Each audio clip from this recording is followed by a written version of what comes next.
എല്ലാവർക്കും നമസ്കാരം. Welcome back to my YouTube channel. അപ്പോൾ ഇന്ന് ഇൻട്രോ ഒന്നും എടുത്തില്ല, ഭയങ്കര ലേസി ആയിട്ടുള്ളൊരു ദിവസമാണ്. പക്ഷേ കുക്ക് ചെയ്യാൻ എനിക്ക് ഒരു മടി ഉണ്ടായിരുന്നില്ല. അപ്പോൾ നമ്മൾ ഗീ റൈസും ചിക്കൻ കറിയും വയ്ക്കുകയാണ്. ഇന്ന് സൺഡേ ആണ്. അപ്പോൾ അതിനായിട്ട് ഇതേ പാനിൽ നമ്മൾ ഓയിൽ ആഡ് ചെയ്തു ആവശ്യത്തിന്. എന്നിട്ട് നമ്മൾ അതിലേക്ക് സവാള നമ്മൾ നന്നായിട്ട് സ്ലൈസ് ചെയ്ത് അരിഞ്ഞതും കൂടെ ആഡ് ചെയ്ത് കൊടുക്കുകയാണ്. നിങ്ങൾക്ക് വേണമെങ്കിൽ ചെറിയ ഉള്ളി യൂസ് ചെയ്യാം. ചിക്കൻ നമുക്ക് പല രീതിയിൽ കറി വെക്കാമല്ലോ. ഞാൻ ഭയങ്കര എളുപ്പത്തിൽ വെക്കുന്നതാണ്. റൈസ് ആണെങ്കിലും കറി ആണെങ്കിലും തട്ടിക്കൂട്ടി. ഞാൻ പറഞ്ഞില്ലേ, ഒരു ലേസി ഡേ, പക്ഷേ കുക്ക് ചെയ്യാൻ ഇഷ്ടമുള്ളതുകൊണ്ട് പെട്ടെന്ന് റെഡിയാക്കാൻ വേണ്ടിയിട്ട് ഉണ്ടാക്കുന്നതാണ്. അപ്പോൾ അതിനായിട്ട് ഇതേ ഞാൻ സവാള എല്ലാം ആഡ് ചെയ്തു. എന്നിട്ട് നമ്മുടെ സവാള എല്ലാം നമുക്ക് നന്നായിട്ടൊന്ന് വഴട്ടിയെടുക്കണം.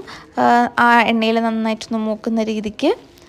അപ്പോൾ അതൊക്കെ ഒന്ന് വഴണ്ട് വരുമ്പോഴത്തേക്കും നമുക്ക് ഇഞ്ചി, വെളുത്തുള്ളി, പച്ചമുളക് പേസ്റ്റ് നമുക്ക് ആഡ് ചെയ്ത് കൊടുക്കാം. ഞാൻ ഉപ്പ്, ഇഞ്ചി, വെളുത്തുള്ളി, പച്ചമുളക് പേസ്റ്റ് ആഡ് ചെയ്തിട്ടാണ് ഇടുന്നത്. നിങ്ങൾക്ക് ഇഷ്ടമുള്ള പോലെ ചെയ്യാം. അപ്പോൾ അത് നമുക്ക് നന്നായിട്ടൊന്ന് മിക്സ് ചെയ്ത് ആ ഇഞ്ചിയും വെളുത്തുള്ളിയും പച്ചമുളകൊക്കെ നല്ല രീതിക്ക് സവാളയിൽ പിടിച്ച് വരുന്ന ഒരു രീതിയിലാവുമ്പോഴത്തേക്കും നമുക്ക് കുറച്ച് ഉപ്പ്, അധികം ഉപ്പ് ആഡ് ചെയ്യേണ്ട. കാര്യം ചിക്കനൊക്കെ നമുക്ക് ആഡ് ചെയ്തിട്ട് ആവശ്യത്തിന് ഉപ്പ് നമുക്ക് പിന്നെ ആഡ് ചെയ്യാം. വളരെ കുറച്ച് ഉപ്പ് നമുക്കിപ്പോൾ ആഡ് ചെയ്ത് കൊടുക്കാം. എന്നിട്ട് ഇത് നമുക്ക് നന്നായിട്ടൊന്ന് മിക്സ് ചെയ്തെടുക്കണം. സവാള നിങ്ങൾ എപ്പോഴും വഴട്ടുമ്പം തീ കുറച്ച് വെച്ചിട്ട് വഴട്ടാൻ നോക്കുക, അല്ലെങ്കിൽ പെട്ടെന്ന് അത് കരിഞ്ഞു പോവും. അപ്പം കുറച്ച് വെച്ചിട്ട് വഴട്ടുമ്പോൾ നന്നായിട്ട് നമുക്ക് വഴണ്ട് വരും. അതിനുശേഷം നമുക്ക് ഇതിലേക്ക് പൊടികളെല്ലാം ആഡ് ചെയ്ത് കൊടുക്കണം. ഒന്ന് വഴണ്ട് വന്നു ഒന്ന് മനസ്സിലാകുമ്പോഴത്തേക്കും മുളക് പൊടി, മല്ലിപ്പൊടി, മഞ്ഞൾപ്പൊടി. മുളക് പൊടി ഞാൻ കുറച്ച് കൂടുതൽ ആഡ് ചെയ്തിട്ടുണ്ട്. കാര്യം തേങ്ങാപ്പാൽ ഒഴിച്ചിട്ടാണ് ഞാൻ ചിക്കൻ കറി വെക്കുന്നത്. അപ്പം അതൊന്ന് എരി ബാലൻസ് ആവാൻ വേണ്ടിയിട്ട് ഞാൻ കുറച്ച് കൂടുതൽ മുളക് പൊടി ആഡ് ചെയ്യുന്നുണ്ട്. എന്നിട്ട് ഇത് നമ്മൾ ആഡ് ചെയ്തിട്ട് നന്നായിട്ട് മിക്സ് ചെയ്തെടുക്കുക. ഗരം മസാല നമ്മൾ ഇപ്പോഴല്ല ആഡ് ചെയ്യുന്നത്. ചിക്കൻ എല്ലാം ഇട്ടൊരു ഹാഫ് കുക്കായി കഴിയുമ്പോൾ വേണം നമ്മളത് ആഡ് ചെയ്ത് കൊടുക്കാനായിട്ട്. അപ്പം ഈ പൊടികളെല്ലാം ഒന്ന് പച്ചമണമൊക്കെ മാറി വരുന്ന നമുക്ക് നന്നായിട്ട് സോട്ട് ചെയ്തെടുക്കണം. അങ്ങനെ ഒരുവിധം അതെല്ലാം റെഡി ആയെന്ന് നമുക്ക് തോന്നുമ്പോഴത്തേക്കും ഇതിലേക്ക് നമുക്ക് തക്കാളി ആഡ് ചെയ്ത് കൊടുക്കാം. ഒരു വലിയ തക്കാളിയാണ് എടുത്തിട്ടുള്ളത്. അപ്പോൾ തക്കാളിയും കൂടെ ആഡ് ചെയ്ത് കൊടുത്തിട്ട് നന്നായിട്ട് മിക്സ് ചെയ്യുക. തക്കാളി നമുക്ക് വെന്ത് വരാൻ അധികം സമയം വേണ്ട, പെട്ടെന്ന് റെഡിയാകും. കണ്ടോ, ആ ഒരു മസാല കൂട്ട് റെഡി ആയിട്ടുണ്ട്. ഇനി നമുക്ക് ഇതിലേക്ക് നമ്മുടെ കഴുകി ക്ലീൻ ചെയ്ത് വെച്ചിട്ടുള്ള ചിക്കൻ നമുക്ക് ആഡ് ചെയ്ത് കൊടുക്കാം. ചിക്കൻ ആഡ് ചെയ്ത് കൊടുത്ത് നന്നായിട്ട് മിക്സ് ചെയ്ത് ചിക്കൻ്റെ ഇതിലെല്ലായിടത്തും മസാല ആയി നമുക്ക് തോന്നുമ്പോൾ അടച്ച് വെച്ച് 10 മിനിറ്റ് നമുക്ക് വേവിച്ചെടുക്കാം. വെള്ളം ഒഴിക്കണ്ട.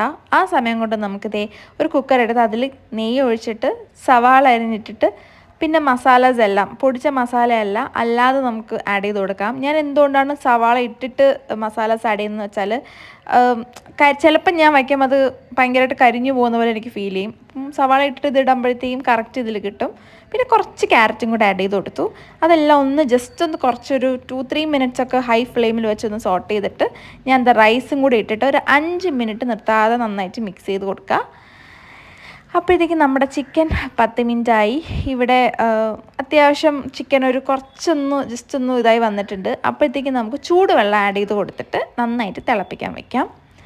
ഇനി നമുക്കിതിലേക്ക് ചൂടുവെള്ളം, ഇതിലും ചൂടുവെള്ളം തന്നെ ആഡ് ചെയ്ത് കൊടുത്തു. റൈസിൻ്റെ എത്രയാണോ റൈസ് എടുത്തത് അതിൻ്റെ ഇരട്ടി വെള്ളം ആഡ് ചെയ്ത് കൊടുത്തു. അങ്ങനെ നമുക്ക് ഉപ്പും കൂടെ ഇട്ടിട്ട് നമുക്കൊരു വിസിൽ കേൾക്കുന്നവരെ വെയിറ്റ് ചെയ്യാം. അപ്പം നമ്മുടെ ചിക്കൻ കറിയിൽ ഗരം മസാല ആഡ് ചെയ്തിട്ടില്ല. ഗരം മസാല ആഡ് ചെയ്ത് കൊടുക്കാം, ഉപ്പും ആഡ് ചെയ്ത് കൊടുക്കാം. ചിക്കൻ ഓൾമോസ്റ്റ് വെന്ത് വന്നിട്ടുണ്ട്.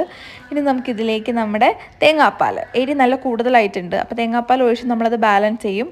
ടേസ്റ്റും നല്ല ടേസ്റ്റാണ് തേങ്ങാപ്പാൽ ഒഴിക്കുമ്പം. എന്നിട്ട് ഇതിലേക്ക് കറിവേപ്പിലയും മല്ലിയിലയും കൂടെ ആഡ് ചെയ്ത് കൊടുക്കാം.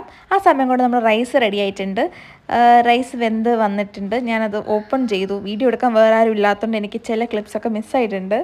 എന്തായാലും ഇൻഗ്രീഡിയൻസ് കറക്റ്റായിട്ട് കാണിച്ചിട്ടുണ്ട്. ഇതിലേക്ക് നമുക്ക് കാഷ്യൂവും കിസ്മിസും കൂടെ നമുക്ക് നെയ്യിൽ മൂപ്പിച്ചതും കൂടെ ആഡ് ചെയ്ത് കൊടുത്ത് ജസ്റ്റ് സവാളയും കൂടെ ജസ്റ്റ് ഒന്ന് മൂപ്പിച്ചെടുത്തതും കൂടെ ആഡ് ചെയ്ത് കൊടുക്കാം. ഞാൻ അധികം മൂപ്പിച്ചിട്ടില്ല, ജസ്റ്റ് ഒന്ന് വഴറ്റി എടുത്തിട്ടുള്ളൂ.